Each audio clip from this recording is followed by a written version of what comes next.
Hi guys, I'm here with my 2023 Model 3 Tesla, and I think I've solved the problem that a lot of us have, probably all of us, at least with the year I have. Again, it's a 2023. I'm not sure about the other years, how they're designed, but at least mine is designed this way. My cabin filter keeps producing a smell that emanates into the interior of the car. And like I said, it smells musty, moldy, and it's annoying. And it needs to be solved. So, and I've searched YouTube to try to find a solution to this, and all I've found was things that would get rid of the smell, but it wouldn't, there was nothing on how to stop the moisture from getting into the cabin filter in the first place. So I've addressed this myself. I've created this little water dam that would be placed inside your frunk, or the front portion of the front trunk of your Tesla. And I installed it just above the intake filter for the cabin. And so what happens is when you wash your car or it rains, the water deflects off of the windshield wipers and gets sucked down that vent, and then it gets into the filter, and then it creates a smell. So I've devised this little rubber barrier that I put in the car, and I'm going to show you in a moment what that is, and I'll try to post a picture of it also, a still picture. And it so far it blocks the water from being sucked in there because of your windshield wipers or whatever.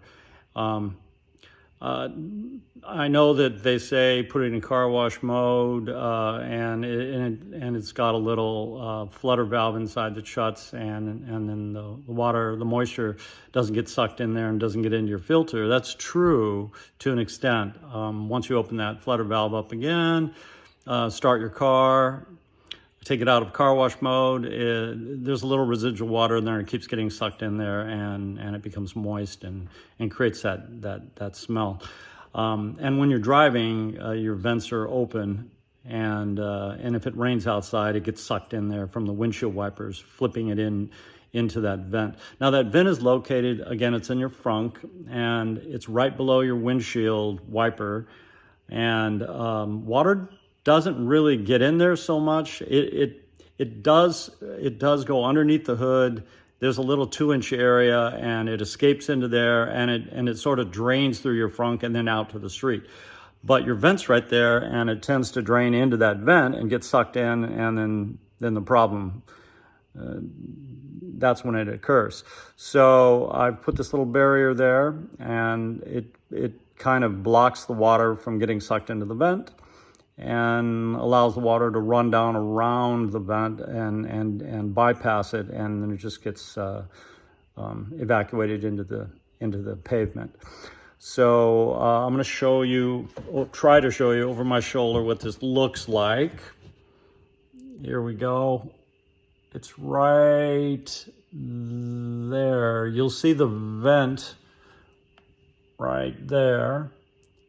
And there's a little rubber strip right above it, and I've extended the rubber strip out about 1.5 to 2 inches past the vent on each side, and it keeps the water from running down from the wipers into the vent. Now that rubber is, I'm going to show you a little what that looks like, a little example of that. It's a flexible, real soft, flexible rubber. I purchased it on Amazon, and it's, I would say, maybe 1.5 inches high, and it's got a little red strip. You peel that back. It's got adhesive on it, and you can see it bends and squeezes, and it's real soft. So it shouldn't hurt anything in your car. And I stuck it just above the vent, the intake vent, the cabin vent, and the water hasn't gone in there since. So the smell is gone, and I haven't had the problem. It hasn't reoccurred.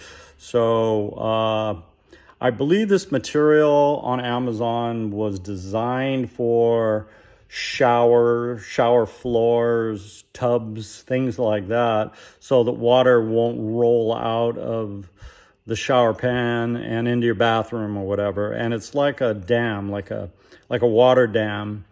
And so I thought it looked like it would serve my purpose. The height was about right. It reaches right up to about the hood without touching it. I don't believe it touches it. And if it does, it's so flexible, it'll just bend over. But it's worked wonderful. It sticks to the car, no water gets in the vent, and my problem's gone. So, and if I have that problem, I'm pretty darn sure everybody else with at least the 2023 model have. The other models may have it also. I'm not sure. I don't even know what those look like. But if they haven't changed the design, I'm pretty sure everybody's going to have that problem. So anyway, you might want to give this a try. It's pretty simple to apply. I clean the area above the intake vent in the front off with, it's a plastic in there, and I clean it off with a soft rag and some alcohol, and rubbing alcohol, and I just clean the dust and the loose debris off, and then wipe it off with a dry rag. And then on the back of that rubber strip, it's got a peel and stick. So I just peel it off. First I cut it to length, stick it up there, make sure it's hanging over, it extends beyond the vent.